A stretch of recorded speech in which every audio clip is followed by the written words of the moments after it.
10번째 시간입니다. 구원자 하나님의 아들을 예표하시다라는 제목입니다. 네, 성경에서 가장 핵심적인 내용은 복음을 통해서 생명으로 나아가 그렇게 생명의 공동체를 이루어 하나님의 영광을 보는 것입니다. 근데 어떻게 우리가 관계하고 존재하는가에 대해서 하나님 아버지와 아들의 존재 방식이 사랑과 복종의 존재법이라고 했습니다. 그래서 하나님이 우리도 그렇게 창조했기 때문에 하나님의 형태로 창조한 것은 우리가 관계하는 존재라는 것이고, 두 번째 아들의 형상대로 지었다는 것은 우리가 하나님께 복종함으로 하나님의 사랑 안에 거하여서 하나님의 보호하심 안에 사는 자로 우리를 지으셨다라고 했습니다. 그런데 이제 이 돕는 자에 대한 개념이 창조와 지금이 달라졌다고 했습니다. 그래서 돕는 자라는 에제르라는 히브리어가 21번 사용이 되었는데, 2번은 타락 전에 여자에게 사용이 되었는데, 그 이후에 19번은 모두 하나님에게 쓰여졌다라고 했습니다. 그래서 인생의 비극이 도울 힘이 없는 인생을 돕는 자로 생각하기 때문에 생깁니다. 돕는 자가 없는 인생이죠. 그래서 하나님을 나의 에제르로, 나의 돕는 자로 삼아야 합니다. 근데 하나님을 나의 돕는 자로 삼는 자는 이제 누군가를 도울 수 있는 자가 되어집니다. 왜냐하면 우리를 도우실 수 있는 주님이 우리 안에서 우리를 통해서 그 사람을 돕기 때문입니다. 그래서 그렇구나, 정말 예수님이 그 안에 사시지 않으면 나를 도울 수가 없구나라는 것을 우리가 알아야 되고, 또 하나는 내 안에 예수님이 사시지 않으면 내가 뭘 해도 나는 도움이 안 되는구나. 이 두 가지를 우리가 알아야 됩니다. 그래서 내 안에 예수님이 사셔야지 내가 가족이든 교회든 직장이든 삶이든 우리는 도움이 되는 인생으로 다시 타락 전에 하나님의 생명으로 살아갈 수가 있습니다. 그리고 지난주에 했던 말씀은 타락한 이후에 무화과 나무 잎으로 가리는 현상이 생겼다고 했습니다.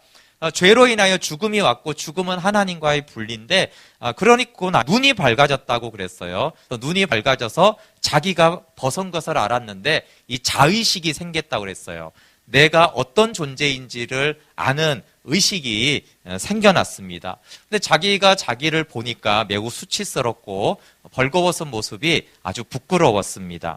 그래서 인간은 그때부터 이 무화과 나무 잎으로 만든 치마로 존재의 수치를 가리게 되었습니다. 보란듯한 돈이나 명예나 외모나 또 종교적인 의로 무화과 나무 잎을 입고 비참한 나의 존재를 가리는 거죠. 왜냐하면 용납받고 싶어서 그렇습니다. 비참한 나의 존재를 내가 알면 내가 나를 용납하기 못하고, 또 남들이 나의 이 비참한 존재를 알면 아무도 나를 용납해주지 않을 것이다 라는 생각 때문에 이 무화과 나무 잎을 입게 되었습니다. 그래서 이제 가면을 쓰고 사는 것이죠. 근데 여기 이제 인간의 딜레마가 생겼는데, 인간은 관계적인 존재로 만들어졌기 때문에 사랑하고 사랑받고 싶어 해요. 참 사랑을 하고 싶은데 문제는 가면을 쓰고는 참 사랑을 할 수 없어요. 그런데 용납받기 위해서는 가면을 써야 돼요. 이게 이제 인간의 딜레마가 된 것입니다.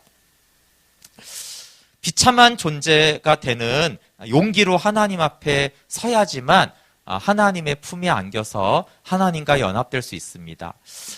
사람 사이에는 제한이 있는 것 같아요. 여전히 지금도 정말 비참한 존재를 봤을 때 인간이 인간을 다 용납할 수 있는가 하는 문제는 매우 어려운 문제 같습니다. 그러나 하나님은 우리와 참 사랑을 하고 싶어 하세요. 우리도 하나님과 참 사랑을 하고 싶어 해요. 그런데 우리는 가면을 쓰고 하나님과 참 사랑을 하고 싶어 하고, 하나님은 가면을 쓰고 무화과 나무 잎을 입은 상태로는 참 사랑의 연합이 안 되는 걸 알기 때문에 하나님은 참 사랑, 하나님과 완전한 연합의 사랑을 하기 위해서 우리의 가면을 벗기십니다. 우리의 무화과 나무 잎을 제거하세요. 그런데 그런 과정이 우리에게는 매우 고통스럽습니다. 여러분, 이 무화과 나무 잎을 하나씩 벗어내고 가면을 벗는 과정이 우리의 인생에는 매우 고통스럽습니다. 환경으로 무화과 나무 잎을 벗기든 우리 내면의 마음으로 무화과 나무 잎을 벗기든 그것은 매우 고통스러운 과정입니다. 그러나 우리가 비참한 존재가 되는 용기가 없이는 십자가에 연합될 수가 없습니다. 그래서 예수님이 보혈을 흘려주시고 십자가에 죽으시는 것만으로도 충분한데 왜 예수님이 알몸으로 십자가에 달렸는가 하면은 우리가 알몸이 되어야지만 예수님의 십자가에 온전히 연합이 될 수 있기 때문입니다. 그래서 우리도 다 벗고 가면을 다 벗고 하나님 앞에 나가 십자가 앞에 나가야지만 그 십자가에서 우리가 연합되어 함께 못 박혔다라는 것을 경험할 수가 있습니다. 그래서 예수님의 십자가가 거짓이 아니라 우리가 너무나 가면을 쓰고 하나님께 나가기 때문에 하나님을 못 만나고 우리가 무화과 나무 잎을 입은 채로 나는 십자가에 못 박혔습니다. 나는 십자가에 못 박히길 원합니다. 내가 그리스도와 함께 십자가에 죽었습니다. 이렇게 우리가 아무리 외치고 선포를 해도 무화과 나무 잎을 입은 사람은 온전히 그 십자가에 연합돼서 자아가 죽어지지가 않습니다. 하나님이 이 욥이라는 사람을 그렇게 다루셨어요. 무화과 나무 잎을 제거하기 위해서. 그런데 욥이 내가 죽기 전에는 나의 온전함을 버리지 않겠다고 했어요. 이게 얼핏 보면 대단한 말, 아주 신앙적인 말 같았는데 하나님은 그런 걸 원한 것이 아니라 욥이 자신이 얼마나 죄인인지를 알기를 원하셨어요. 그래서 하나님 그걸 다 벗기고 나니까 자기가 자신을 멸시하게 되었다고 했어요. 그 전에는 나는 나의 온전함을 죽어도 버리지 않을 거야. 내가 어떻게 살았는데 그래. 나는 완전하게 살았어. 나는 절대로 이걸 포기하지 않을 거야. 라고 했는데 무화과 나무를 다 벗고 나니까 내가 나를 보니까 경멸할 존재죠.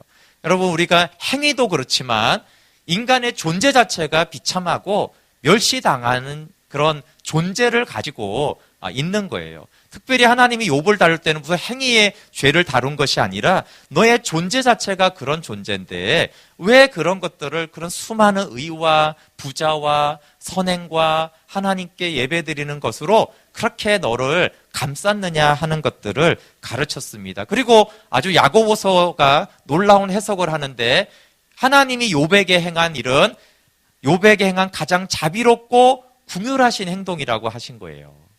여기에 동의가 되면 우리가 예수님을 깊이 만나는데 아주 가까이 왔다고 그랬죠. 하나님 우리의 무화과 나무 잎을 벗기기 위해서 하시는 그 잔인하게 보이는 행동이 하나님이 나와 참사랑을 하기 위한 하나님의 자비로운 행동이구나. 이렇게 이제 믿어지면 억지로가 아니라 그러면은 십자가의 연합이 매우 가까운 것입니다. 여러분 회개는 모든 사람이 하는 것입니다. 그러나 참된 회개는 무화과 나무 잎이 벗겨진 사람만이 참된 회개를 합니다. 하나님 잘못했습니다. 이런 거는 다 도덕과 양심이 있기 때문에 모든 사람이 하는 것입니다. 그런데 주님 정말 제가 죄인이군요. 그 고백은 무화과 나무 잎을 완전히 벗은 자만이 하나님 앞에 그런 회개를 할 수가 있습니다. 그래서 일상적으로 우리가 죄를 지었습니다 하는 것과 하나님이 부흥회 때 정말 자복하는 것의 차이가 그런 것입니다. 도덕과 양심으로 제가 죄가 있습니다라고 하나님 용서해 주십시오 하는 것과 무화과 나무잎이 다 벗겨졌을 때 하나님께 자복하는 회개는 전혀 다른 것입니다. 그리고 중요한 것은 이 자아가 욥처럼 멸시해야 될 존재로 보여질 때 우리는 비로소 그 십자가에 우리의 옛사람을 넘겨서 십자가에 함께 못 박힙니다. 우리가 원해요. 우리가 십자가에 못 박히길 원하는데 우리는 실제로 십자가에 못 박히는 마음의 결단은 하지 않습니다. 그것은 아이들은 모두 다 공부를 잘하고 싶어 합니다. 정말 원합니다. 정말 갈망합니다. 다만 공부를 안 할 뿐입니다. 우리도 똑같습니다. 우리는 정말 예수님과 함께 십자가에 못 박히고 주님이 사시길 원합니다. 다만 십자가에 못 박히는 건 싫어할 뿐이에요. 그런데 아이들이 공부를 하게 되는 어떤 요인이 있잖아요. 난 진짜로 공부를 행동으로 하게 되는 요인처럼 우리가 예수님과 함께 진짜로 못 박히는 그 행동을 하게 되는 겉의 행동이나 마음의 행동에 하게 되는 때는 욥처럼 내 자아가 멸시가 돼야 돼요. 그러면은 실제로 내 마음의 믿음이 예수님의 십자가에 못 박히는 그것이 됩니다. 아이들이 말만 하다가 어느 날 갑자기 진짜로 공부를 시작하듯이 우리가 말로만 주님과 함께 못 박히기 원해요. 주님과 함께 하기를 원해요. 이러다가 진짜로 내가 예수님과 함께 못 박히고 주님이 사시는 그게 돼요. 예. 내 존재가 멸시당할 존재가 돼야 돼요. 우울증하고 다른 것입니다. 이것은 욥이 우울증에 걸린 게 아니라 이 고백하고 완전히 행복해졌잖아요. 그렇죠? 자기 자신이 멸시가 되고 나니까 이제 하나님 품 안에 있는 자신을 발견하고 정말 하늘에 속한 충만한 기쁨이 그때 임했습니다.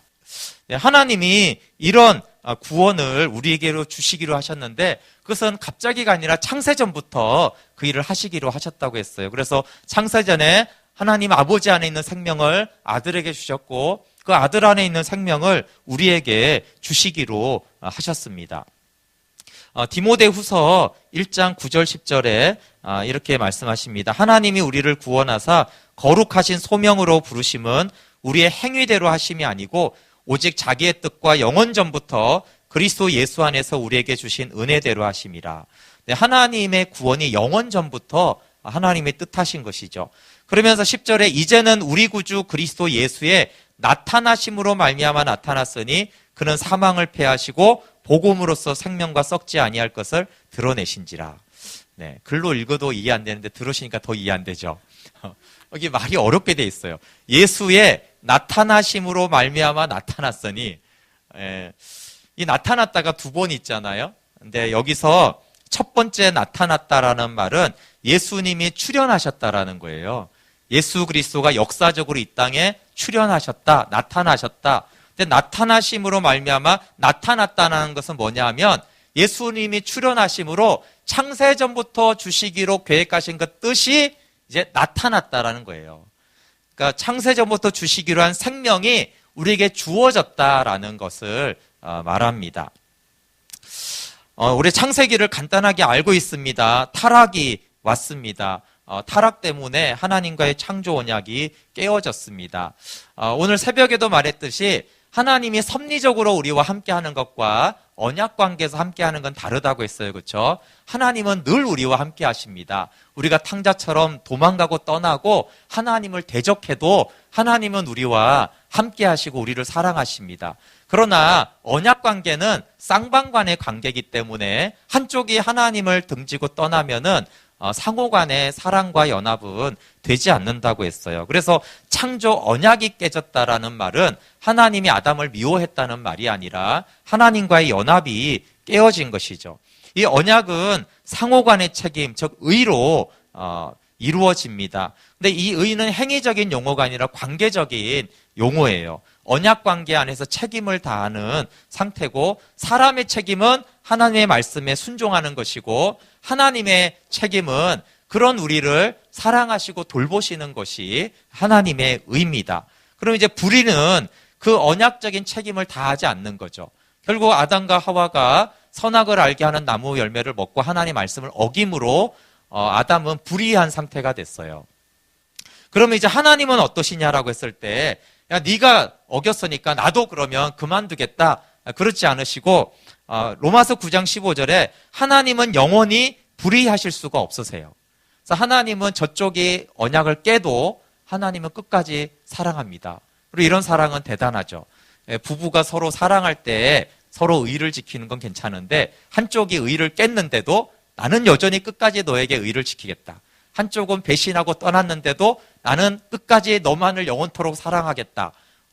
이건 너무 어려운 거죠. 근데 하나님의 의는 이런 영원한 의입니다. 그래서 아담이 불의한데 하나님도 등 돌리면 끝나는데 아담은 불의하지만 하나님은 여전히 의로우셔서 우리를 향해서 다가오는 사랑이기 때문에 다시 구원의 길이 열린 것입니다.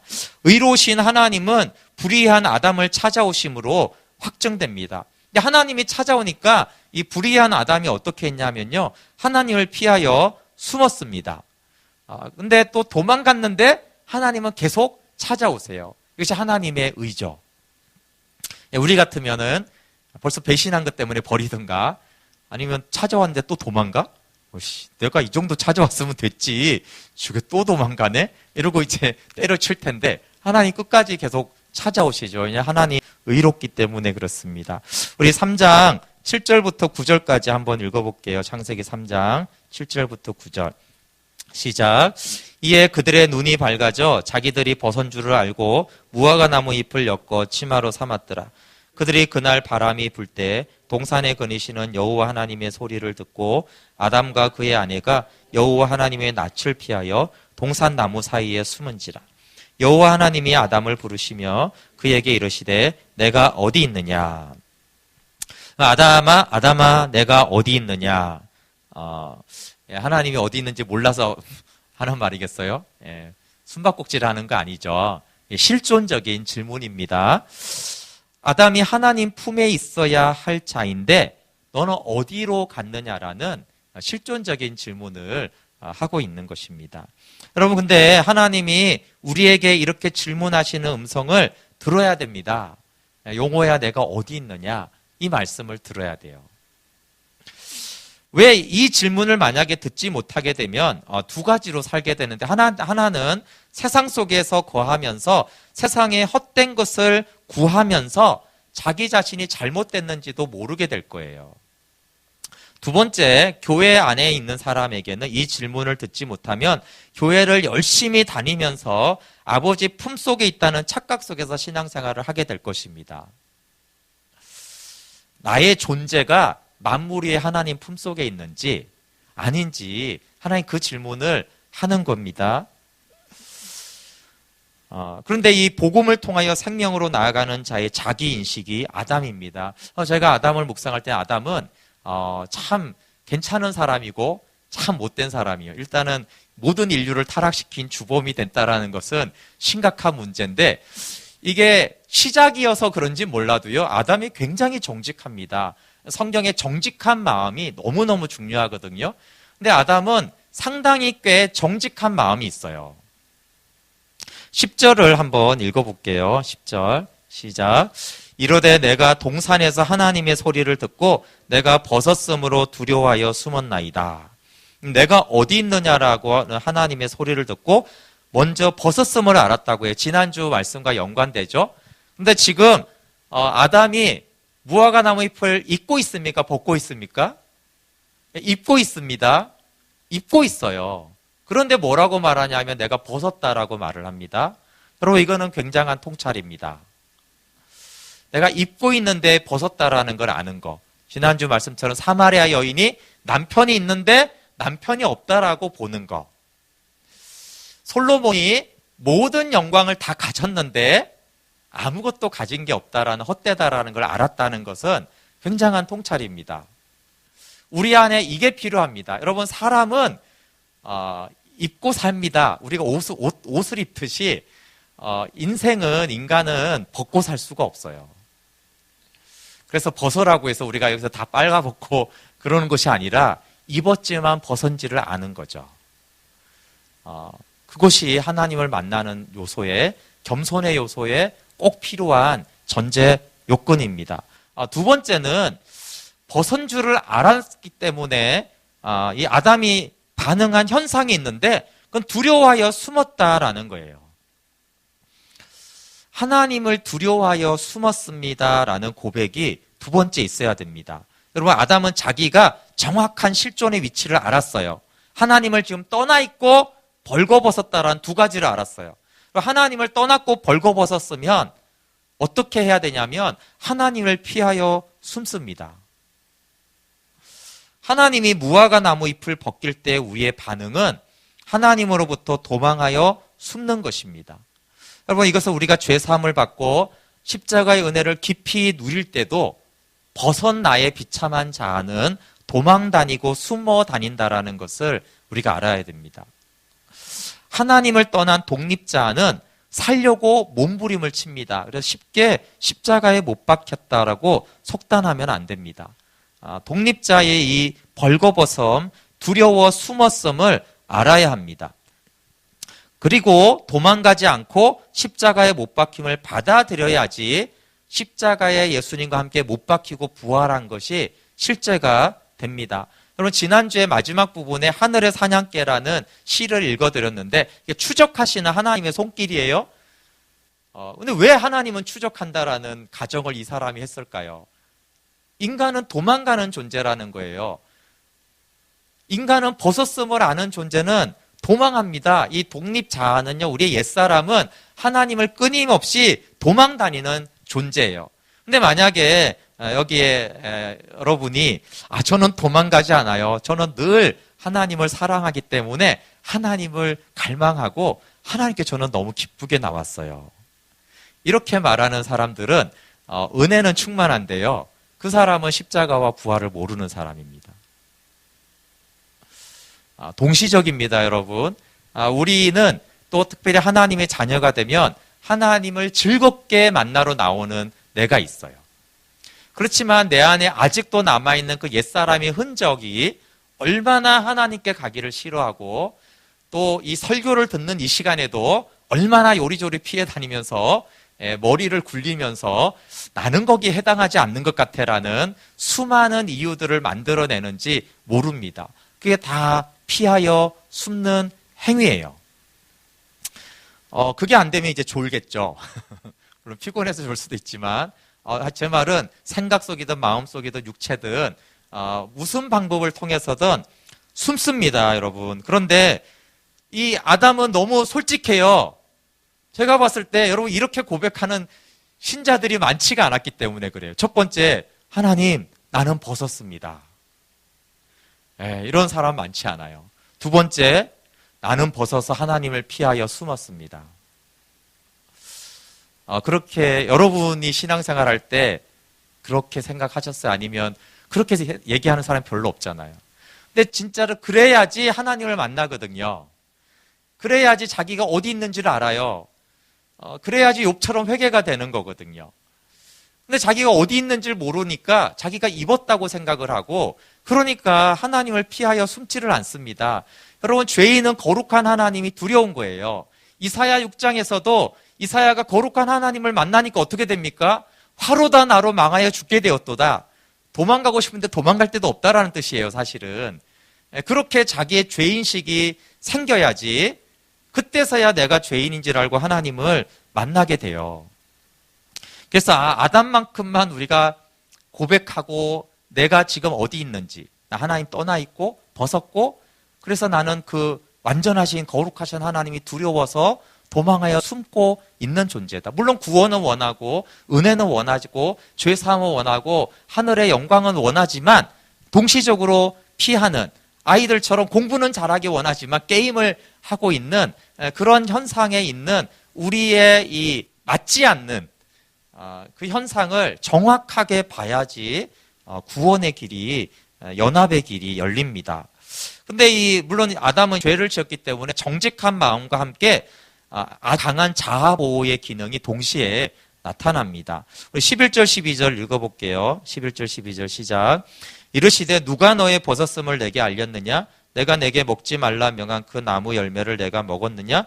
아담이 이르되 하나님이 주셔서 나와 함께 있게 하신 여자 그가 그 나무 열매를 내게 주므로 내가 먹었나이다. 네, 하나님이 말씀하셨죠. 말씀을 너 어기고 열매 먹었느냐? 그러니까 아담이 여자가 주므로 내가 먹었나이다. 네, 여기에 이제 자아 보호가 나오죠.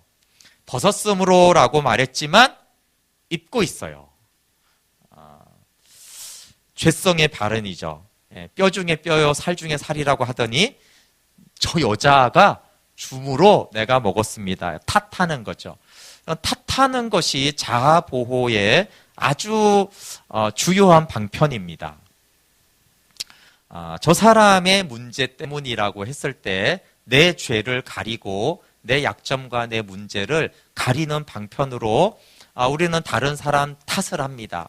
그리고 탓을 할 때 중요한 것은 맞다라는 얘기예요. 여자가 좋습니까? 안 좋습니까? 안 줬는데 탓하는 게 아니고요. 여자가 실제로 좋습니다. 그래서 여자가 좋다고 탓하는 거죠. 맞는 논리적인 말이잖아요. 그렇죠? 근데 이 논리적인 합리적인 탓을 통해서 결국은 아담은 내가 하나님의 말씀을 얼마나 어겼는지에 대해서 숨는, 피하는 자기 변명에 이 자아 보호를 합니다. 그래서 아담은 여자 탓하고 그럼 여자는 다르냐? 그러니까 여자도 신경질 나잖아요. 그렇죠? 근데 자기가 준 게 맞으니까 아담 탓은 할 수 없고 뱀 탓을 하는 것이죠. 근데 이 뱀 탓은 결국 또 누구 탓이겠어요? 많은 사람이 하는 하나님 탓이죠. 하나님이 저 뱀을 만들었으니까 하나님에게도 책임이 있지 않겠어요? 이렇게 이제 탓을 하면서 우리는 우리의 불순종에, 우리의 타락의 상황을 직면하지 않으려고 합니다. 그렇지만 또 죄를 인정하는 부분이 있어요. 왜냐하면 내가 먹었나이다 이러잖아요. 아이들은 이렇게 컵을 딱 깨트리고 아이가 안 깨트렸어 이러잖아요. 그렇죠?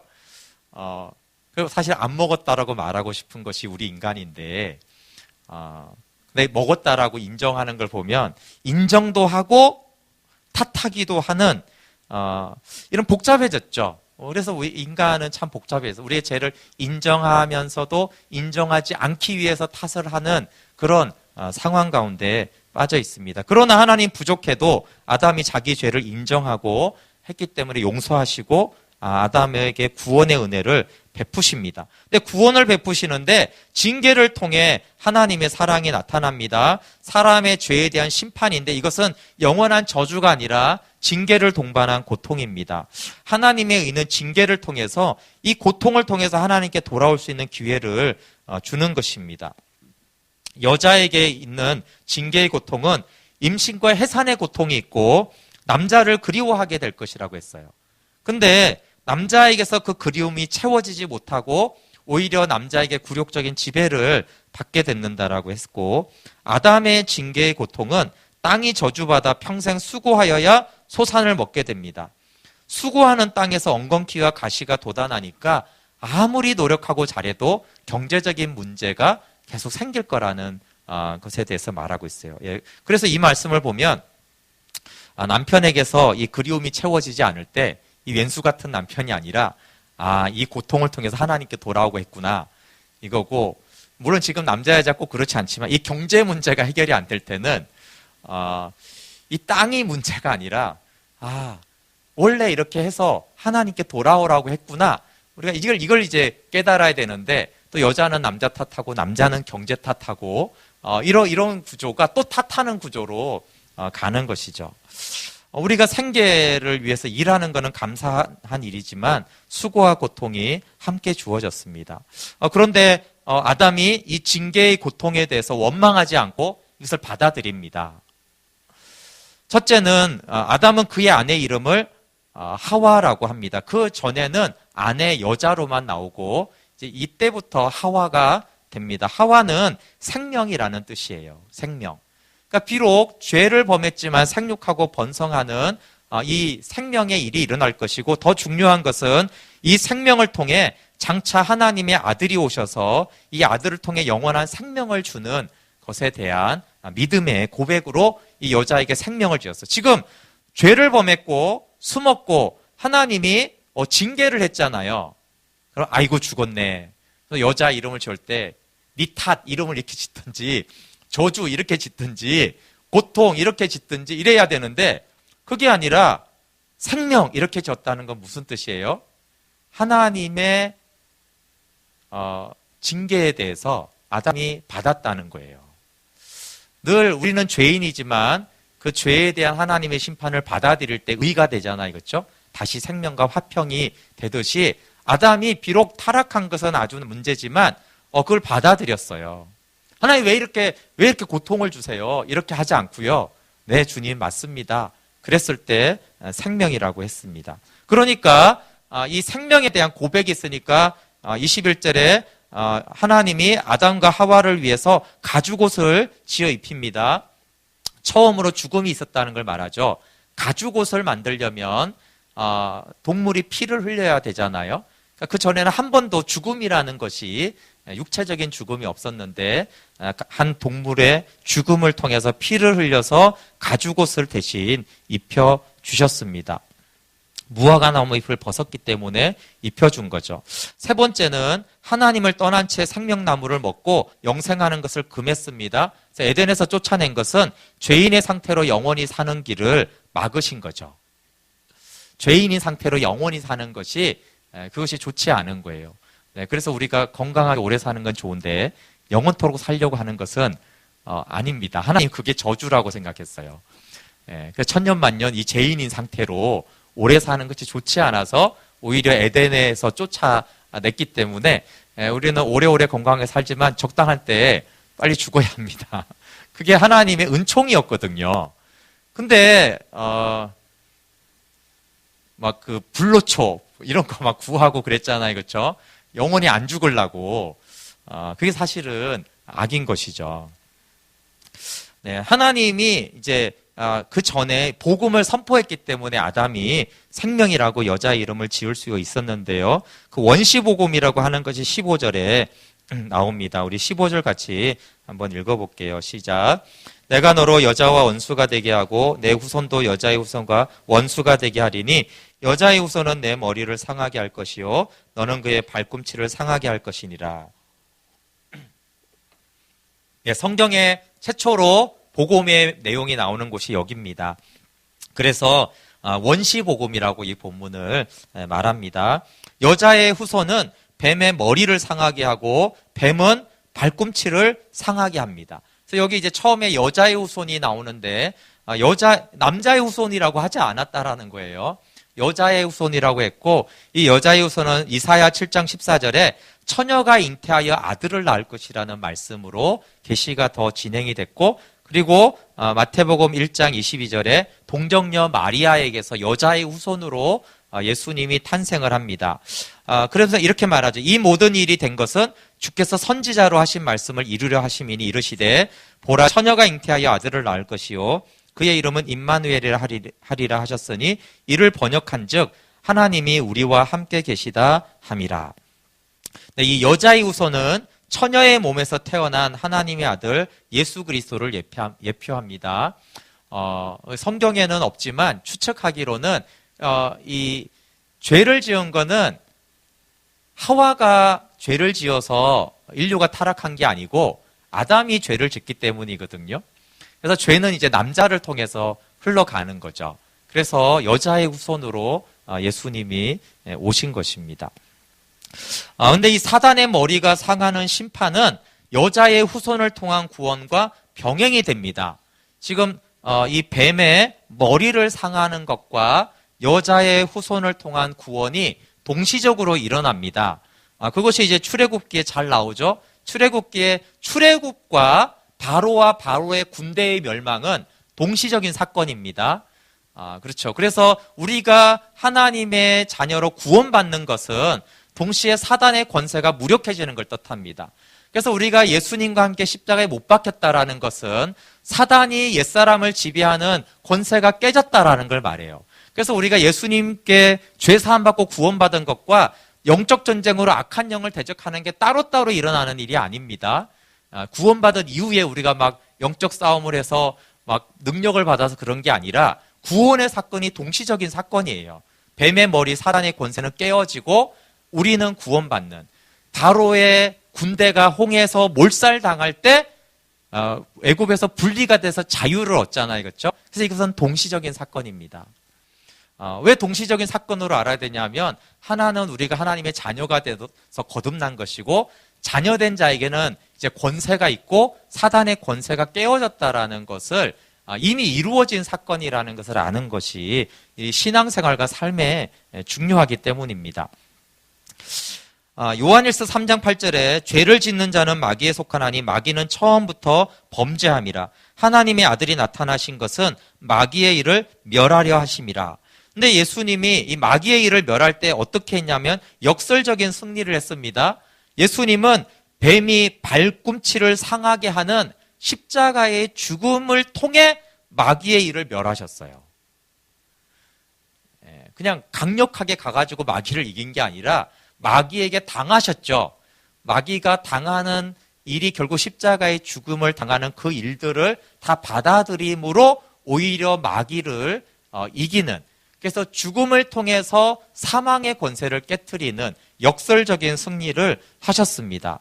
이것이 하나님의 생명을 가진 우리들의 승리하는 비결입니다. 그래서 우리가 승리하는 비결은 자기를 부인하고 십자가에 못 박히면 마귀가 무장해제되고 패배하게 돼 있습니다. 그래서 지난주 말씀에 자기 목숨을 잃는 자는 없잖아요. 그렇죠? 자기 목숨을 잃는 자가 뭐예요? 그 십자가에 못 박히는 자는 자기 생명을 얻습니다. 부활의 생명으로 승리를 하게 되어집니다. 그래서 그리스도인의 승리는 내가 더 강해져서 이기는 승리가 아니라 내가 약해짐으로 그리스도의 능력이 드러나고 내가 십자가에 못 박힘으로 부활의 승리를 하는 방식의 승리하는 자로 우리가 부름받은 거예요. 그래서 우리가 삶에서, 세상에서 승리하는 삶을 살기 위해서는 자기가 부인되고 십자가에 못 박힘을 통해서 우리는 승리하는 삶을 살게 됩니다. 마음에 안 드는 방식이죠. 그렇죠? 하필 왜 그렇게 하셨을까? 근데 우리가 복음의 원리를 알고 있습니다. 그것이 하나님의 지혜요, 하나님의 능력입니다. 우리가 마음에 들든 안 들든 하나님 그런 식으로 하나님의 자녀들이 영적인 세계에서 이 땅의 세상에서 승리하는 삶을 살 수 있도록 그렇게 디자인 되셨고 그 예수님이 그렇게 승리하셔서 우리 안에 들어오셨잖아요. 그렇죠?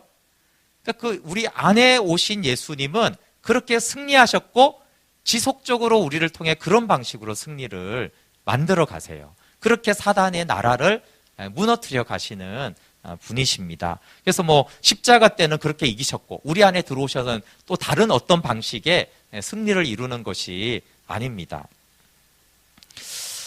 그리고 두 번째 이제 가죽옷을 지어 입혔습니다. 우리 20절, 21절 같이 읽어볼게요. 시작. 아담이 그의 아내의 이름을 하와라 불렀으니 그는 모든 산자의 어머니가 됨이더라. 여호와 하나님이 아담과 그의 아내를 위하여 가죽옷을 지어 입히시니라. 네, 아담의 신앙 고백이 있었다는 것을 이 하와라고 지은 생명이라고 한 것에 대해서 알 수 있어요. 여자의 후손에 대한 말을 듣고 생명이라고 한 것이죠. 그리고 이제 이 가죽옷을 입혀준 것은 공의와 구원의 옷이며 그리스도의 옷입니다. 그래서 갈라디아 3장 27절에 누구든지 그리스도와 합하기 위하여 세례를 받은 자는 그리스도로 옷 입었느니라 그랬어요. 그리스도로 옷 입은 것에 대한 예표가 가죽옷이죠. 그래서 복음은 두 가지로 정의되는데 복음은 하나님의 아들 예수 그리스도이십니다. 그래서 여자의 후손 예수 그리스도. 그리고 복음은 예수님의 메시아적 행인데 그것은 이 가죽옷으로 예표가 됩니다. 예수님의 죽으심과 장사됨과 부활에 연합되는 사건입니다. 이 복음을 믿을 때 창세전에 우리에게 주시기로 한 은혜대로 하나님의 영원한 생명을 주십니다. 그래서 기독교 구원의 내용은 죄사함과 영생이라고 했습니다. 하나님은 창세전 아들 안에 생명을 주시기 위해 아들의 형상대로 아담을 창조했습니다. 그래서 우리가 만약에 죄가 없어도 하나님의 아들 예수 그리스도는 오셔야 됐어요. 그래서 오셔서 창세전에 주시기로 한 생명을 주셔야 됐습니다.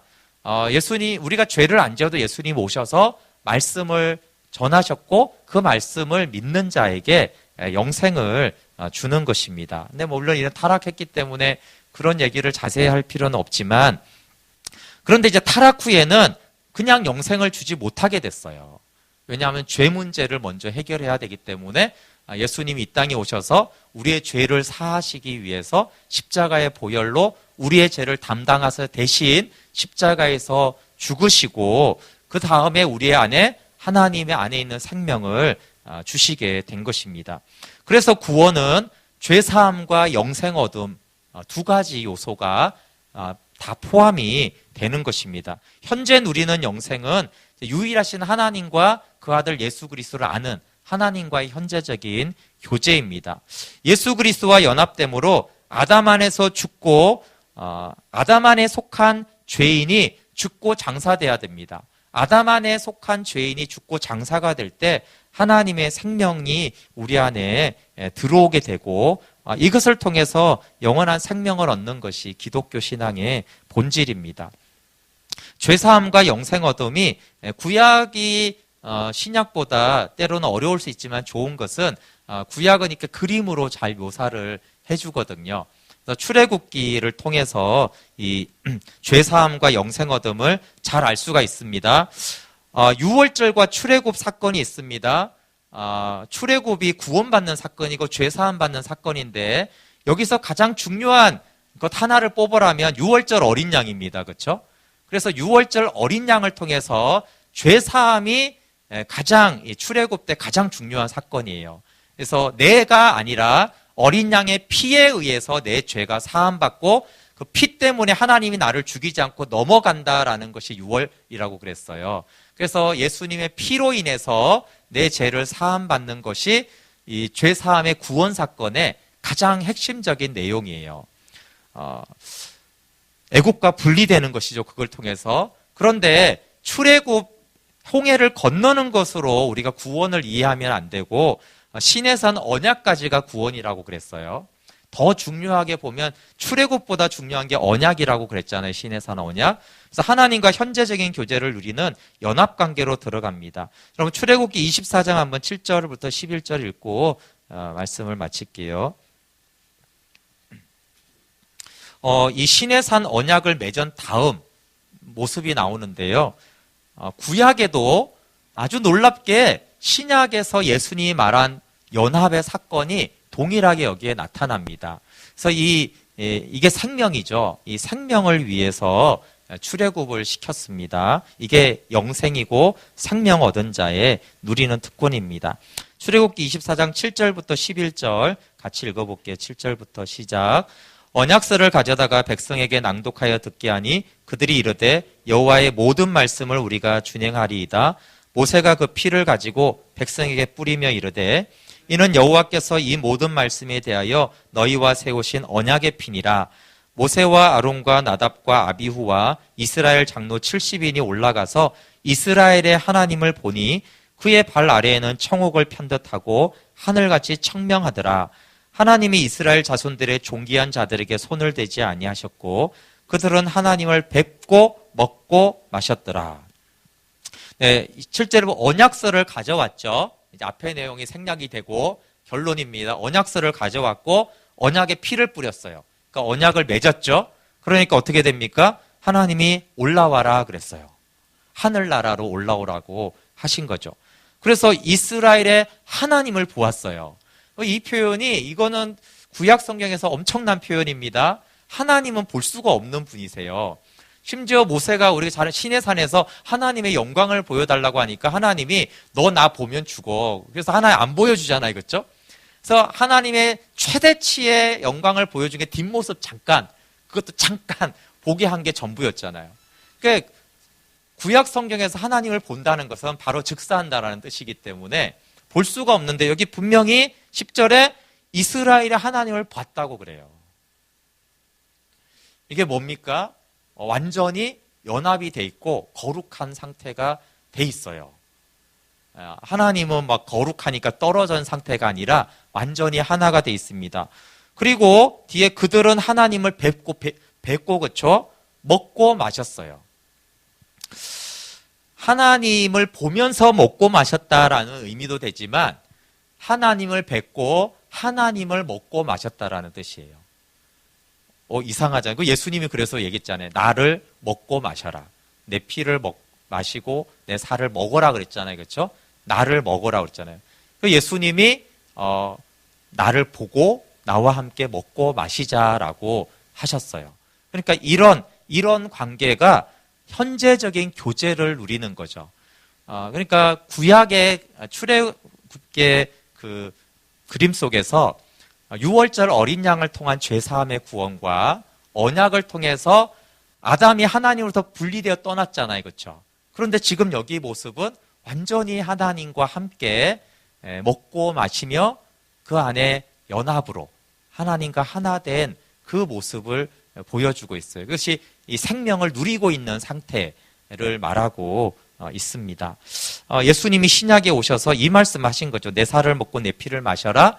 너와 나는 연합되고 나는 네 속에 살고 너는 내 속에 사는 하나 된 존재라고 말씀하셨습니다. 네, 함께 같이 우리 찬양하고 기도하겠습니다.